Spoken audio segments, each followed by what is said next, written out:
Hey everyone, it's Clint. Welcome to Sweetcast. And I've got a lot of things on my mind, so I'm just going to be super honest and to the point here. Um, I want to talk about the idea of small creators versus large creators. I kept thinking, is this a problem specific to Comicsgate?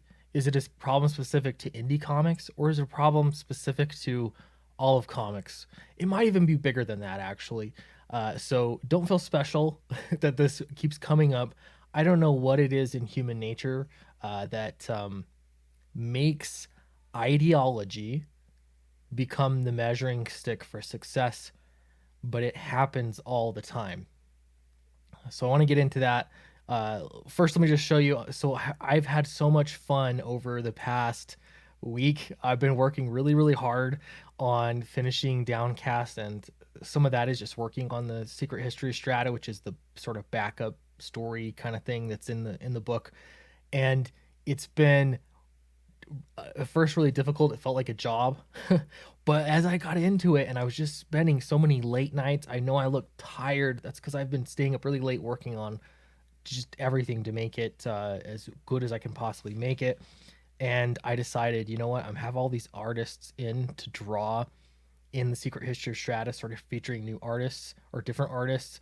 I want to feature me as well. So I did this for Secret History Strata. Uh, I'm I'm pretty happy with it. It was really fun. So yeah, I've got a few little things to work in progress. But yeah, if you haven't backed the book, check it out. It's in the link in the description below. All right, so getting into the idea of small creators. Think about this for a minute. Hear me out, okay? First, if you think about it, at Marvel Comics, what are one of the big complaints? Could it be perhaps that it feels like they are incentivizing ideology? Like, hey, if you believe X, Y, and Z, we need to make a book, or we need to put you on a book, or it's important that we have these marginalized people create books. Now, I'm not saying at all that marginalized people shouldn't create books. What I'm saying is that should not be the measuring stick for why people get jobs. That's an ideologically driven reason to make some succeed and others fail, and it has absolutely zero to do with merit. Now, if you lived, in an industry that said, "Hey, only men," because this is often a criticism that you'll hear from certain comic book creators, that it's a man's world and only men can work in comics. I would say if you actually believed that, that's also silly and wrong. I don't really think that that's actually the case, especially not right now. But I could concede that that would be bad if that were true. At the same time, uh, now I see this sort of growing thing that, hey, the little guy, and this could be anything, and in this case, it could be a small creator or a new creator, somebody that hasn't made whatever the magic number is in money, in dollars. They deserve to have as much success as everyone else. That's not true. I make so many videos that try to explain the process uh, and teach how to fish. I would still consider myself a smallish creator. If I look at my campaign numbers, I'm very, very happy with my campaigns, very blessed, fortunate. I also worked very hard to get those numbers. And yes, I did also get help from others, in the community that have helped promote my book. So I'm grateful for all of that. But putting it into perspective, if you think that like anybody and everybody should succeed, try to apply that to the rest of the world. Should everyone be the CEO of a company? Should everyone be a millionaire? Should every, you can, the list can go on, and you can see how ridiculous it is. It is silly. And then it becomes a matter of, hey, you have an obligation to back, promote, whatever it is. Say that this certain book is good because it's from somebody that is from a marginalized community. And when you get pushback from that again, does all this sound familiar? This is what the mainstream industry has done.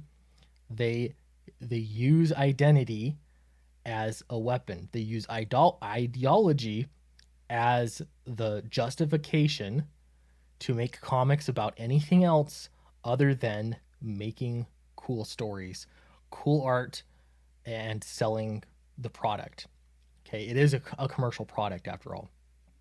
So when I see this kind of language come up, don't worry, it's not too late. You can sit back and rethink about this, and realize that merit is important. It works, and putting hard work into making a book successful is the best route to go.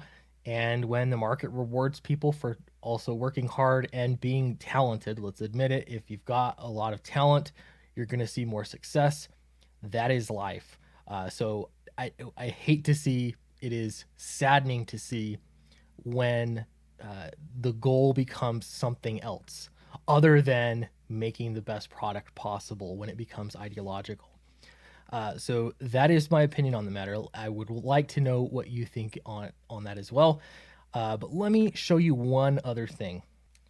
Okay, I don't want to dox anybody or give any attention to anyone that does not want it, so I'm not going to scroll down any further here.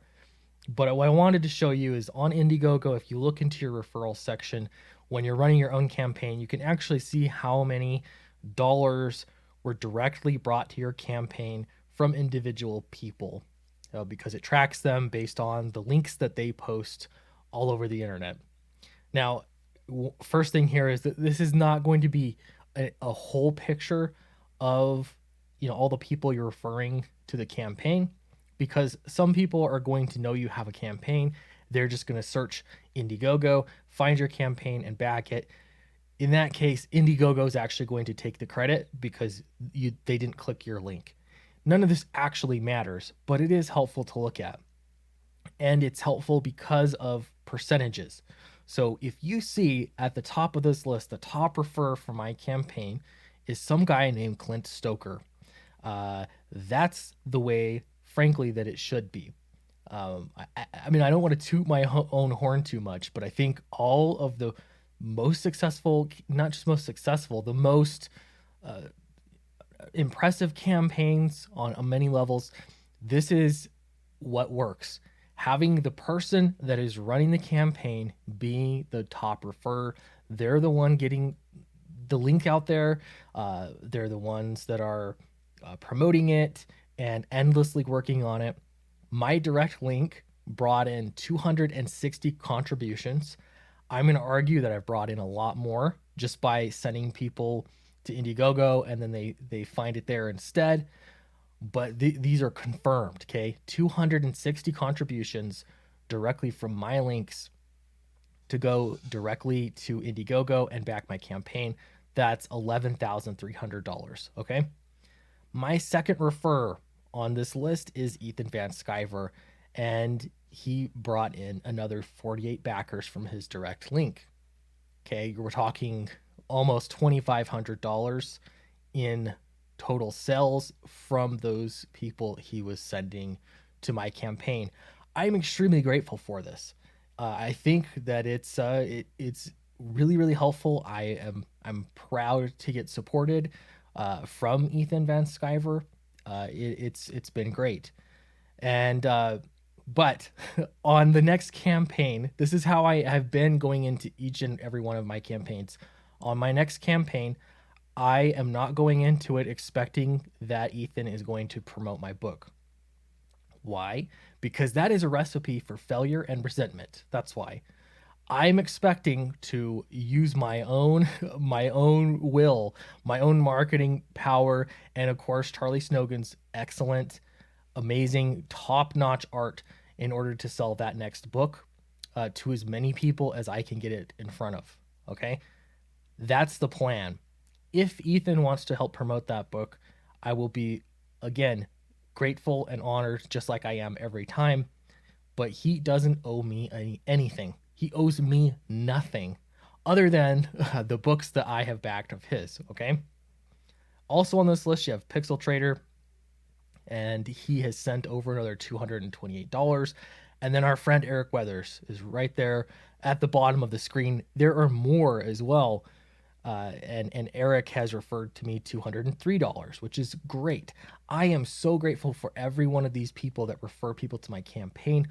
Ultimately, though, the plan, the business model, as I've heard people explain it in the past, incorrectly explain it in the past, is not to have, uh, not to get featured on a show, not to have a political test to have your book be promoted by people that are obligated to promote it. And I'm not just talking about Ethan. I'm talking about everybody. All of Comicsgate is has a responsibility to promote your book. That's not the way that I have ever agreed that it works. That's not helpful. The best way for you to be a successful creator, this goes for anybody, myself included, is to put the work in, promote your book, show a good product. And if you can do that, if you can show that you're getting the word out there enough and people are interested in buying your book, if you can do that, you're going to get more backers because you're going to get more attention, you're going to get more referrals, and people like Ethan are probably going to be a little bit more interested in promoting your book because you've already demonstrated that you're willing to put in the time and effort to get, as far as you have gotten. I feel like this is common sense. However, it seems like every, I don't know, 4 to 6 months, I hear this come up again that we need everybody to succeed. There's these poor little guys that need to succeed. I'm a capitalist. Honestly, the best way to succeed is to look at the people that are doing campaigns that do really well, figure out what it is that they have done that has gotten them that far, and see if you can duplicate it. Uh, I'm never going to be as entertaining as maybe some other YouTubers are, but you know what? I found out that it doesn't matter that much. I can be myself and make videos, and it works great for me. Maybe there are other things that work for you if you're a small creator.